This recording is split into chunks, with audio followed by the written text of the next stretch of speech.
দুপুরের special recipe হলো কাঁঠাল বীজ দিয়ে কচুরলতি রসুন পেঁয়াজ দিয়ে ঝালঝাল করে বানিয়েছি।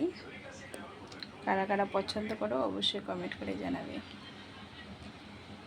তো এই আজকে আমাদের দুপুরের স্পেশাল রেসিপি। মাছ মাংস তো থাকেই, তাছাড়া এই রেসিপিটা গরমের দিনে একদম সেরা সেরা। কচুরলতি ছাড়া স্পেশাল আছে যেটা আম দিয়ে টক ডাল, এই গরমে অত্যন্তই প্রিয় খাবার। আর বড়মশাই যেহেতু মাছ পছন্দ করে, মাছ তো থাকবেই, মাছ আমাদের প্রতিদিন ঘরে হয়ই আর কি। কাতল মাছ অল্প ছিল 4 পিসের মতন, আর মাছের ডিম পেঁয়াজ আর আলু দিয়ে এরকম মাখা মাখা করে রান্না করেছে।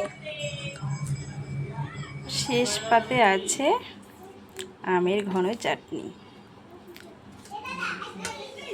আর খাবে হলো এই যে আমার বড়মশাই,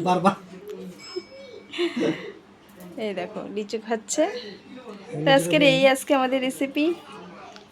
আজকে রেসিপিগুলো কেমন লাগলো বলো? এখনো খাইনি, এখনই খাবে। কখন খেতে বলবো সেটাই ভাবছি, তার আগে এটা খেয়ে নিই একটু। ঠিক আছে, এটাও সেরা গরমের সিজনে এই লিচুটা, তাই না? যা দাম, টেস্ট তো থাকবেই, তাই না?